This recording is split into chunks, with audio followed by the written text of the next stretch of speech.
part of the Press Play Podcast Network.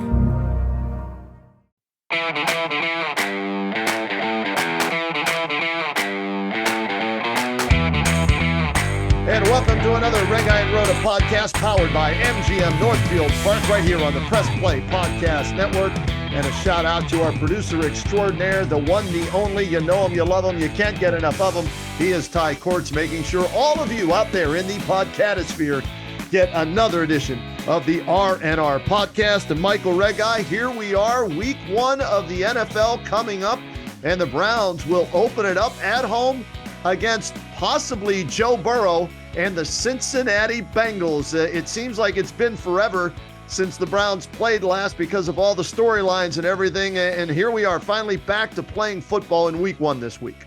Well, if you hear the satisfaction in my voice and the euphoria, Kenny, I am thrilled that the football season is back upon us. No one happier than I know a lot of people get a little bit, upset. The summer months, July and August roll through, and here comes September rolling in. But Kenny, for me, that's Valhalla, man. No better time than this with both the NFL and the college football season beginning. So, like I said, your partner is a happy guy. Well, if you're happy, I'm happy, Reg. So let's dive right into this sucker, baby. Browns hosting the Bengals week one. Last year, the two teams split. The Browns won the first contest 32-13. The Bengals come back, win the second matchup 23-10. Joe Burrow getting a win against the Browns last year. He has struggled against them for whatever reason. The storyline here isn't about the Browns quarterback this year. It's about the Bengals quarterback this year and whether or not he will play. He's practicing. He had a calf injury early in training camp, didn't play any of the games, I should say, but he is scheduled to play on Sunday, Reg. But how rusty might he be, or could he be in this matchup, having not played any preseason games and still having to deal with that calf if it's 100% or not? Yeah, that's the thing. You just don't know if this is going to affect him negatively and adversely by not really having taken any snaps in terms of game competition. So I'm sure that, Joe Burrow is going to do everything he can to get on the football field, Kenny. And listen, I mean, the Cincinnati Bengals are going to go as Joe Burrow goes. Yeah. I mean, that we know that's without question. If Burrow is completely healthy, to me, are they the favorite in the division? Yeah, I'd take Cincinnati over the other three with a healthy Burrow. But if not, I mean, Ken, that drastically changes everything, not only from the Cincinnati perspective, but I'm sure about how the other three teams, the Browns, the Steelers, and the Ravens, go about their business too. If you don't have to go against Burrow twice, during the season, or at least certainly early on to start. And for the Browns, as you said, it's very meaningful. I mean, with their first two games against division rivals. Reg, I look at the Bengals as the team to beat with a healthy Joe Burrow like you do, okay? Mm-hmm. But I just wonder about this Lonnie Chisenhall injury that he has, and that's what we call it on the Kenny and JT show on WHBC, because Lonnie Chisenhall made it famous like Tommy John surgery. Lonnie Chisenhall seemed to get a calf injury every other week. He'd be in and hitting well, and then boom, he pulled the calf because it never completely healed. So this is going to be interesting to see how this affects Joe Burrow and whether or not this limits him, Reg, early in the season, especially in how much he runs and scrambles, and whether or not they want to take a chance of him tweaking that and missing games and missing time. So that is something I am definitely going to keep an eye on in the first game against the Browns, if indeed he does play. I'll be honest with you, Reg. I don't even know who their backup quarterback is. I'm pulling my phone out right now to pull up do you know who their backup quarterback is? I don't off the top of my head. I'm with you. I'm not sure. All right, here we go. According to ESPN, it is Jake Browning. Okay, wow. I like my chances if the Browns are going against Jake Browning more so than Joe Burrow, who's listed as questionable according to ESPN.com. So, that is a major factor in this first game of the season for the Browns. If you either play them without Joe Burrow or he's not 100%, that betters your chances of getting a week 1 victory, even though you fared very well against Joe Burrow in his career for whatever reason. Yeah, and a moment ago, though, I think you described the real bottom line key of this. Well, that's fine if Cincinnati feels strongly enough that they want him to go out there and play, and they feel that he is healthy enough to do that. But Kenny, as we know, listen, Joe Burrow has staked his claim to fame as one of the, however you feel about it. To me, he's certainly, I would hope everybody feels he's a top 5 quarterback in the NFL. Right. I mean, I think he's proven that for sure. But Kenny, what makes Joe Burrow so special? What makes him so successful? Well, when plays break down, right? His ability to move a pocket, change the pocket, and make throws and make plays on the move. Yeah. I think, right? He does that as well as virtually any quarterback in the league. It has become kind of his calling card, as I said. And, it just seems like there are times when Burrow and that offense are rolling, there's no play that ever is, dead and done. Because that's the special and unique ability that Burrow has to be able to keep plays alive and get out of the pocket and then make big throws. So without that, okay, he can play, sure, if they want to have, but what if he doesn't have that? Or what if they feel like, well, we can't have him, again, leaving the pocket a lot and taking chances on the run and putting himself in danger of a lot of hits. So, even if he is in there, what is the Bengals' MO going to be with him about how they want him to play his game, so to speak? Jackpot Joey, right? National championship, Heisman Trophy, been to a Super Bowl. One team, one heartbeat, go Tigers. They're playing right now as we're taping this podcast. LSU and Florida State 14-7 at last check on that one. 14-14. They just tied it up? Florida State just went in, 14-14. And that one's in Tallahassee. So those are 2 of the top teams in the country going at it. And LSU's rebounding after winning that national championship. Ed Orgeron leaving, Baton Rouge. Who is Mr. Your buddy, Kelly? Your man, your favorite coach of all. Brian Kelly's down there. That's right. I forgot all about that. Anyways, back to the Browns and the Bengals and Jackpot Joey. If he plays, that's going to be tougher for the Browns to win. But Reg, they went out and got Deshaun Watson just because of Jackpot Joey and Lamar Jackson and Josh Allen and Patrick Mahomes in the Central or AFC North, or in the AFC conference, right? They went out and got themselves what they think is a winning quarterback, and winning Watson is what they're hoping that they get from him. So this is going to be a fun matchup if both guys are healthy, both guys are in there, and we're going to find out if Deshaun Watson, was indeed just rusty from a year ago, and a complete off season within the system, a complete training camp within the system, no off the field distractions. It's time for Deshaun Watson to put up, man. It's time for him to shine and show he's worth the $230 million that Jimmy and Miss D, Haslam paid him. Well, there's no question about that. And that's something that every Browns fan, and I think over and beyond that, everybody in the NFL is going to be looking to see. Kenny, I think I've expressed this here on I feel good about it. I think that we're going to see Deshaun Watson that more greatly resembles what we saw of him during his big year with the Houston Texans. And if he can do that, I think the Browns offensively can then be, certainly a top 10 offense in the National Football League, and should be able to do all the things that we've talked about all summer and all off season long in terms of, look, this team has got to get to the playoffs. Yeah. They got to be a playoff team. I mean, some want to be talking about, Super Bowl. Look, for me, you got to make the playoffs, Browns. And then, sure, you expect you to then do well and win a game or two. But for me, Kenny, right now, Deshaun Watson has got to be the one that makes that reality and leads that for the Browns. And as you brought up again, if not, now you got a real big problem, because look, there's There's no excuses, quite frankly. There's no excuses. Yep. He's had the whole offseason. He and this offense have, and they've been talking a good talk about how good they feel with one another. Well, let's go. It's time to get out there and prove that, show that, win football games. And again, Ken, and we've said it on the last couple hours.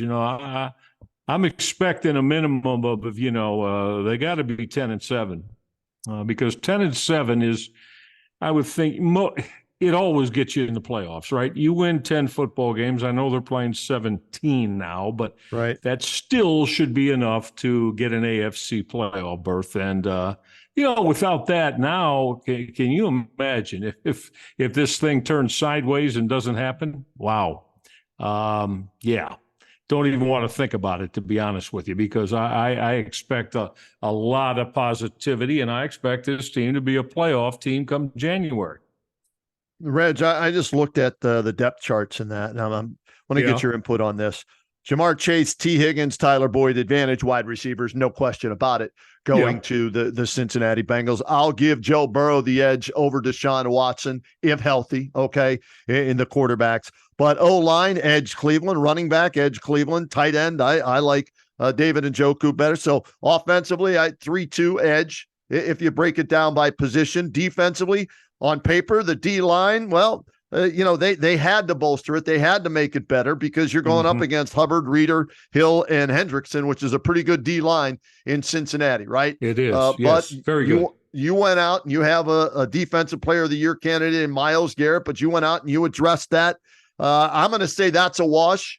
The cornerbacks and safeties, I'll give advantage Cleveland there with the losses that Cincinnati had this past season.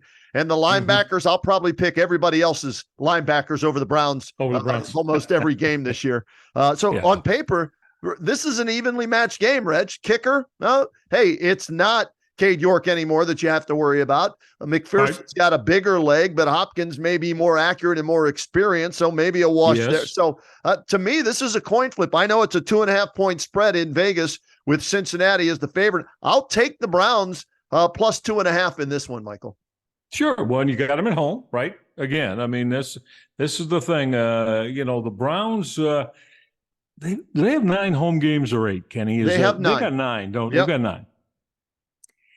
If I set out to you right now, 6-3 at minimum at home, okay, you buying that? 7-2 would be much more advantageous, but you got to be able to go 6-3 at home. Because I'm figuring, Kenny, there, even if it was 4-4 on the road, there's your 10 wins, and that should get you there, right?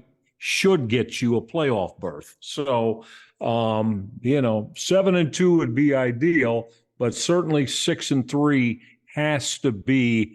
I think that that line that has got to be reached by the Cleveland Browns with their 9 home games this year.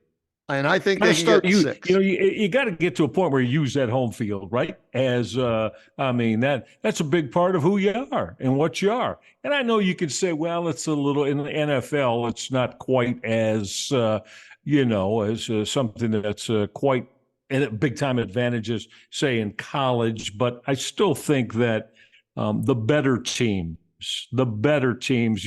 I know the Kansas City Chiefs are damn tough to be beat at Arrowhead, And for all these years, let's be honest, the Baltimore Ravens don't lose a lot of home games, do they? No.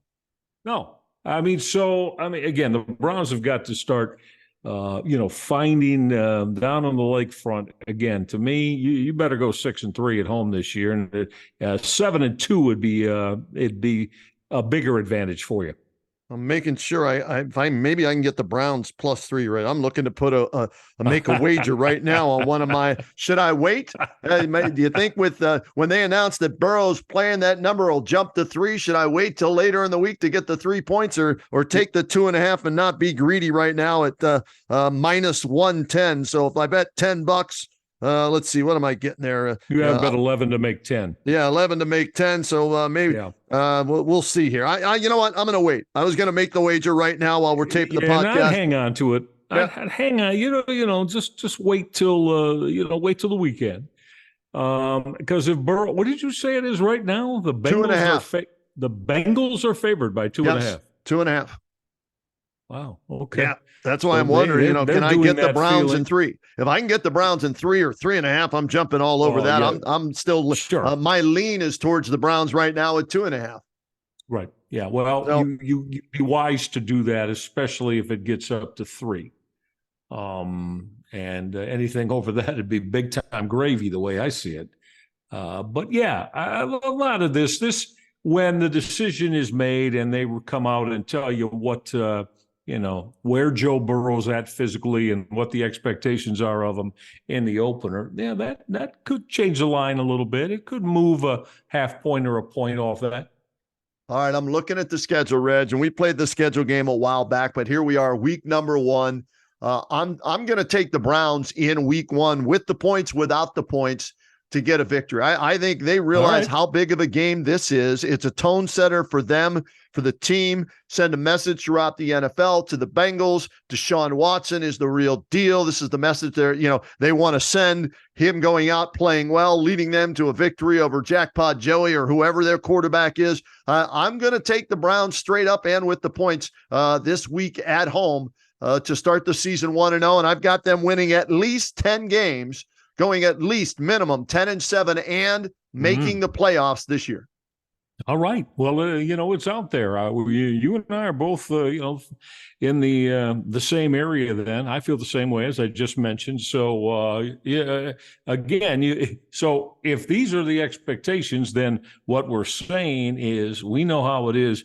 You lose your first couple in an NFL season, damn, does that change things drastically. So, yeah, it's incumbent upon the Browns. And they got these that week 2 is in Pittsburgh, isn't it? Yes, Monday night game, week 2. Monday night, yeah, okay. So, but, hey, you got Burrow and the Bengals at home. You got to win that one.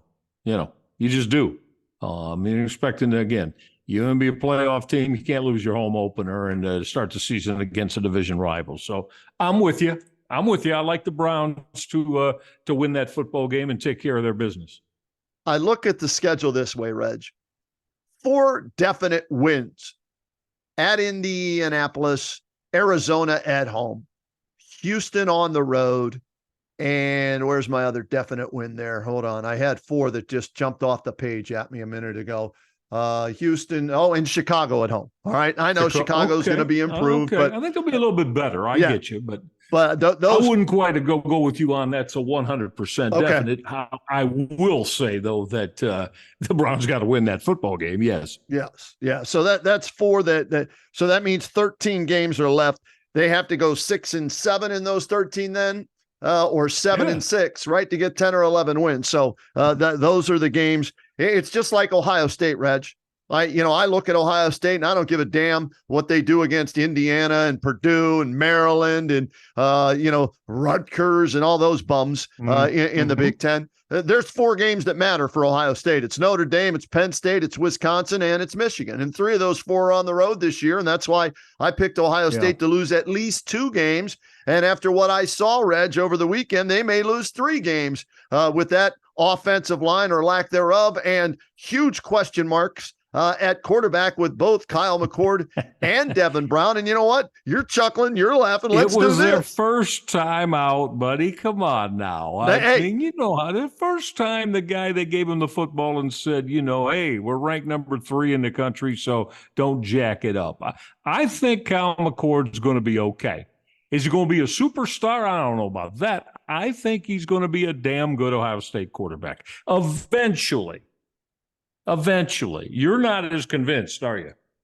Shador Sanders threw for 510 yards in his first ever Power 5 game. Prime son. Prime. He is him, and him will be with the Heisman, whatever he said about him. Something like that, yeah. Quinn Ewers, the former Buckeye who transferred to Texas with a big day. Is it Hartman, the kid who transferred from Wake Forest to Notre Dame? Notre Dame. He Big put up day. big numbers in 2 games. I'm looking around college football, and I'm thinking, yeah, all these 4- and 5-star guys in that at Ohio State, and I'm looking at that line, and I'm looking at the quarterback play, Sammy Ball wearing number 33, Devin Brown there in running for negative yards and all that, Reg. And hey, let's do this. Let's get a break in, and we'll continue this conversation about the Buckeyes, about the Wolverines, about Penn State and the kid from Medina, Drew Aller, who put up huge numbers in his first ever start, right? So we've given you our thoughts on the Browns. We like the Browns to beat the Bengals this week in week 1, both of us, and we both think the Browns going to get at least 10 wins and make the playoffs this year. What about Michigan? What about Ohio State? What about Penn State? We'll give you our thoughts on those teams and more college football stuff, and sprinkle in a little Guardians talk as well when we return to the R&R podcast here on the Press Play Podcast Network. What's up, everyone? I'm Holly Wetzel. And I'm Tybus Powell. And we are your hosts of The Orange is Oranger, a Cleveland Browns podcast on the Press Play Podcast Network. We give you all the dog pound coverage that you'll need to get you through the regular season, hopeful postseason, and I'd say off-season, Tybus, but is there really ever an off-season for this team? Thankfully for our podcast, Holly, there really never is when it comes to the Cleveland Browns. Don't miss our breakdown of each week's matchup, game recaps, and any and all news out of Berea to feed your Browns appetite. As we know, Holly, dogs gotta eat. Yes, they do. So hit that subscribe button and never miss an episode of the Orange is Oranger, Cleveland Browns podcast on the Press Play Podcast Network. Hey everybody, it's Sam Amico from Cavs on the Break NBA podcast. Be sure to give us a listen for all your Cleveland Cavaliers recaps, analysis, breakdowns, draft talk, free agency. The list goes on and on. Give us a listen, Cavs on the Break NBA podcast. A big shout out to the Reghi and Roda podcast primetime sponsor, and that would be none other than MGM Northfield Park. Northfield Park, you want to have some fun? You need to head on out to Northfield Park. Doors open daily at noon for simulcasting. Live racing is every Monday, Wednesday, Saturday, and Sunday with the first post at 6 p.m. Now, keep this in mind, no live racing on Labor Day, Monday, September 4th, but back to live racing on Tuesday, September 5th. And that first post time, once again, yeah, that's right, 6 p.m. the post time, where? At Northfield Park, free admission, free parking every day at Northfield Park. Looking for new insights on the Cleveland sports scene with a unique side of Cleveland sports history? Then you found the perfect podcast. I'm John Sable. And I'm Scott Sable, and we're hosts of the Sable Brothers on the Baseline podcast, a podcast about Cleveland sports, but not your typical podcast about the land's sports teams. Join us as we embark on a journey of sharing a unique and historical side of Cleveland sports history with the help of some former Cleveland sports stars and other historical figures. All right here on the Sable Brothers on the Baseline podcast, part of the Press Play Podcast Network. And we continue with the Reghi and Roda podcast brought to you by MGM Northfield Park. And thanks to our man, Ty Quartz, for producing this craziness we call the R&R podcast. We appreciate that, and everyone with the Press Play Podcast Network. And Reg, we were talking college football as we went to break there. And give me your thoughts on what you saw from the 3 teams, I guess, in the Big Ten that everybody thinks has a shot at making the college playoffs this year. And in my opinion, that's the Buckeyes, although I wonder, Michigan without Jim Harbaugh, and Penn State, who's got a lot of returning key players back and what looks to be a good young quarterback. What did you take away from all 3 of their wins this Saturday? I'm going to throw Wisconsin in there too. Okay. Because I really think that Luke Fickell is going to win the I think it's the final year, isn't it, of the Big Ten West, and yes, get to the Big Ten championship game this year. As far as yesterday goes, it wasn't overly. I mean, fans want to see Michigan beat East Carolina 66-0, and they want to see Ohio State beat Indiana. I'm going to say let's say at least 52-3, like they did last year, right? Something like that. None of that. That did not happen yesterday for either one of them. Penn State, Drew Aller looked a little bit better, and they played West Virginia, Tight game early on, but Aller got it rolling. I thought Aller looked good, to be honest with you. And I was impressed with the way he delivered the football. We know Penn State can run the football. Yeah. With Singleton and Allen, they can run the football now. But how is Joe Burrow going to be able to take? And it's not that it's not that Clifford has been a great quarterback but he's been their starter for the last 4 years, and Sean Clifford, and I thought Drew Aller looked good. And of course, we're kind of rooting for the local dude. I mean, you know him real well. I got a chance to talk to him a couple of times when he was playing in high school, and yeah, you could tell this guy's got a chance to be a big time quarterback. So if James Franklin doesn't screw it up as he's been wont to do, probably more times than Penn State fans want to talk about or hear about. I think, we can include Penn State in there. Now, they're going to have to. They got to go to Shoe. They do get Michigan at home. They got to win one of those games, Kenny. Right. They got to. That's the key for them if they're going to have. And they haven't been able to in the last, and quite honestly, again, I said games are closer. Will be in the Michigan-Penn State rivalry. They're closer in Happy Valley. Quite frankly, if you go back in Ann Arbor, the last 4 or 5 blowouts, right? Michigan's just blown them out. Not even competitive football games. So, we'll see. We'll see. I'll include them. I like them. I know they can. They're a strong football team. Will they be able to beat either Michigan or Ohio State? We'll see. A lot of the experts say they will beat one of them this year and stay there. Kenny, I mean, I think we mentioned it. Yeah, we could have. There's a chance you could have all three of them with a loss in Big Ten play. They say beat the other, right? Right. And now you could again be justified to say, well, and one of them's going to Big Ten championship game. You might have two of them again make the college football playoff, just like last year.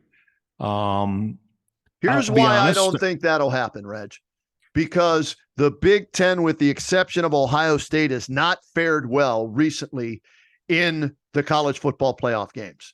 Right. And I think because of that, in the final year of this setup, with only 4 teams, I think they're going to spread it around as much as possible. I expect if the only conference I think gets 2 would be the SEC. I don't see the Big Ten getting 2 teams this year. I think Clemson's got a shot in the ACC, Florida State, right? One of those 2. They've got a shot if they can go undefeated or with only 1 loss. I think USC, they're putting up a ton of points, but their defense is like butter, and everybody's offense is a hot butter knife going through that Rhoda. They're dog crap. So I think USC's offense has a chance to score with everybody and anybody. And if TCU could get to the championship game last year, why not USC? So I only think one team from the Big Ten is going to make it based on past reputation until a Big Ten team actually wins a national championship again, because the last time that happened was 2014 with the Buckeyes. Yeah, that's right. And I agree with you there. And I'll give you another reason too. There was a lot of people, myself included, the only thing that, because I am a Big Ten guy, so, okay, that's great. I'm glad it happened. But, the fact that the committee put Ohio State in last year after they got belted again for the second year in a row, this one at home, lost by 3 touchdowns, and then the next night, next week, you're getting a playoff berth. Well, that happened because USC, spit the bed. And if USC wins, then Ohio State wasn't going to get in that playoff last year. And I think that the committee, and I think they talked about that a lot. So bottom line, I'm agreeing with you. And the thing that's going to be difficult, let's say both Michigan and Ohio State are 11-0 and go into that game.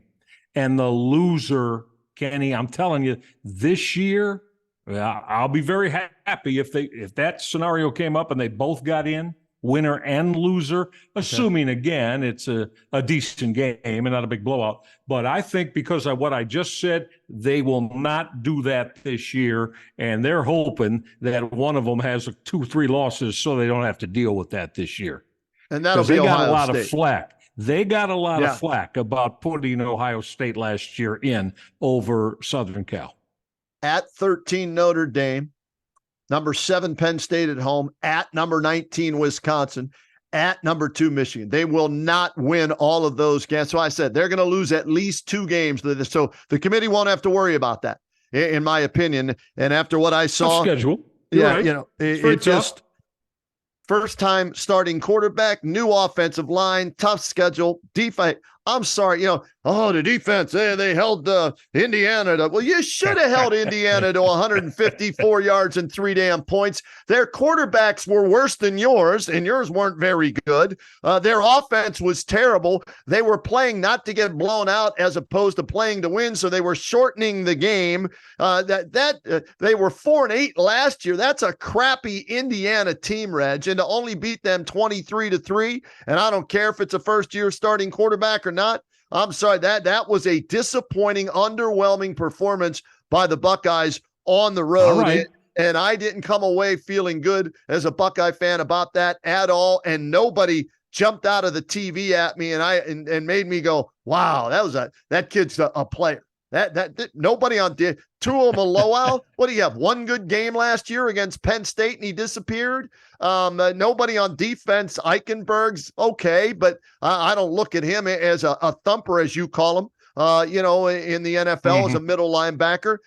Marvin Harrison Jr. hearing all about now. That may have something to do with the quarterback, but what do you have? 2 catches, 3 catches. So I came away very disappointed, even though they won the contest. Hey, you're inside the 5-yard line, 1st and goal at the 3. You can't score a touchdown. You got to settle for 3 field goals a couple of times. That was very, like I said, underwhelming and concerning if I'm a Buckeye fan. And that's why, and I know it's just 1 game, but I just don't see anybody that wows me on that team outside of Marvin Harrison Jr. And I don't know if they're going to be able to get him the ball enough with the quarterback situation in the games that matter. Well, then how about this? Then, make the accent of that offense be the damn run game. But you can't run the ball. You saw it yesterday. Well, they should, but listen, they've got to be able to run the football with the talent they have in the back. Now, that means, that offensive line has got to get themselves together. And I don't know, is that who's Ryan Day entrusting in that area? I have no idea. Because you're right. Now that's got to get better. It does. It's got to, you got to want an Ohio State offensive line to dominate. And as you said, it was far from that yesterday.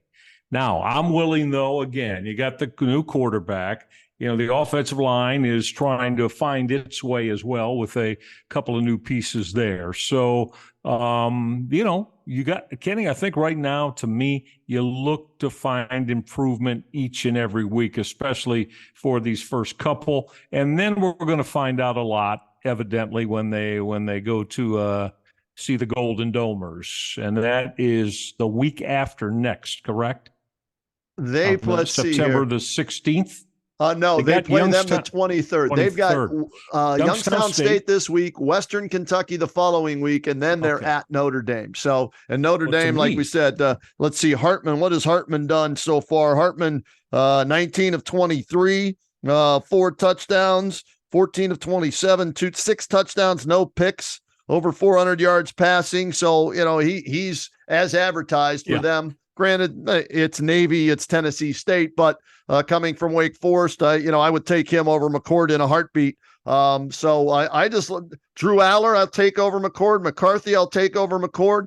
Hartman, I'll take over McCord. I won't take Tanner Mordecai at Wisconsin. I'm not a believer in him. So I'll give the benefit of the doubt there to McCord. Quinn Ewers, I'd take him over McCord. Shadur Sanders, I'd take him over. So I was just watching quarterback play, and fair or unfair, comparing Remember, Kyle McCord did start a game a couple of years ago against Akron. So this wasn't his first career start. So he had done that before, but it didn't look like he did. Reg, they set up a quarterback draw, executed perfectly with the blocks. He read the wrong block, cut inside instead of going outside. If he goes right, he's in the end zone for a touchdown. Fleming over the middle. If he throws it to the back shoulder where he's supposed to throw it, it's a touchdown pass. Instead, he throws to the inside shoulder. So I was unimpressed. And that leads me to believe they still don't know who their quarterback is, right? It's got to be McCord. Well, they tried to sell it like, oh, we've got two good ones. No, you don't. You're telling us that you had a battle all the way up to the week of the game. That tells me you don't have a good quarterback, and you're not really sure whether or not one or the other is much better, but you went with McCord probably because of his one previous start. Oh, agreed there. Yeah, absolutely. And I'm sure McCord probably, as far as how they were graded in camp and all their throws in terms of when they went good on good against maybe the number one defense, I'm sure that he probably did show better than Devin Brown. But the thing is, you're right. They're going to have to get, when they start to play these teams that you mentioned and are concerned about as far as wins and losses go. Now, they're going to have to get significantly better quarterback play against those teams to win. I mean, there's no doubt about it. They're going to have to because, most of those teams we're talking about as well, as you just know, too, are pretty good offensively themselves. And, they have the ability to put up, 35 on you. So are you going to be able to hang with that? If you're Ohio State. Again, I believe that he's going to continue to run this offense significantly better as the season goes along. Now, again, we're only going to have to wait a couple of weeks. We have to see how he plays in South Bend. Right. Because, as you said, I mean, I'm not saying they're a national championship team, but they're pretty good. They're Notre Dame. They're pretty good. And so that's going to be the first real test for Kyle McCord. And we'll see how he handles it. All right, Reg, before we get out of here today, just some quick thoughts on the Cleveland Guardians. As we speak, they have 25 games remaining. They are 5 games out of first in the AL Central. They're 66-71. The Twins are 71-66. And the next 3 games are head-to-head with the Guards hosting the Minnesota Twins. To have any chance, in my opinion, of winning the division, they've got to sweep the Twins this week in Cleveland to make it a 2-game deficit, and then anything can happen in the final 22 games. Yeah, the sweep. If they win 2 or 3, they'll pick up a game. It'll be okay. It's not optimum. You're right. The sweep, of course, is optimum when you're in this situation. Kenny, I don't know. I just don't feel really good about their prospects of winning the division. And it's not that Minnesota is, some out of sight, terrific baseball team. Right. They're not. But I don't know. I just, the Guardians kind of, they'll confound you in a lot of different ways, from day to day. There are times when you expect the starting pitching to be able to, take them to surpass Minnesota, but I mean, hell, we haven't seen it in 130 games. I mean, so right. Isn't it a little ridiculous to think that? I guess it's what have they played? I think they've got is it 30? 25 left. How many left? 25. 25 left. Right. They've played 137 at this point. You're correct. So it's 25.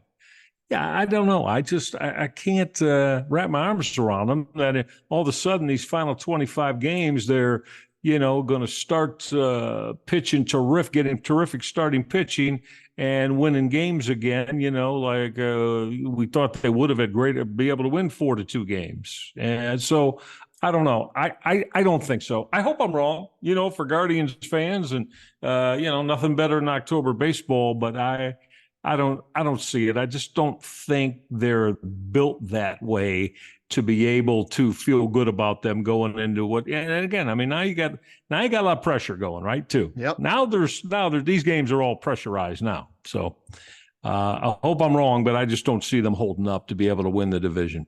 Pitching matchups: Giolito against Lopez, game 1 against the Twins; Bybee against Gray, game 2; Williams against Ryan, game 3. So those are the pitching matchups for the games in Cleveland this week, head to head, as the Twinkies and the Guards do battle. Like I said, I think they have to win all 3. I don't think picking up one game does much for them. But if you pick up 3, then you put pressure on the Twins, who've been leading the entire season pretty much. And we'll see how they handle that pressure. All right, Reg, that's going to wrap up this edition of the R&R podcast. We'll get together either Sunday or Monday, right? Coming up after the Browns-Bengals game. We'll recap that one as we start our Browns post-game recap Reghi and Roda podcast all season long to see if the Browns can live up to expectations, or will it be another wait till next year's season for Cleveland? Always a pleasure, Kenny. Yeah, it's well, we got the Browns winning on Sunday against Cincinnati, so we'll try to have that boost our thoughts as the week goes on. Positive mental attitude from Reghi and Roda going into that lid lifter for the Cleveland Browns in the Battle of Ohio against Cincinnati.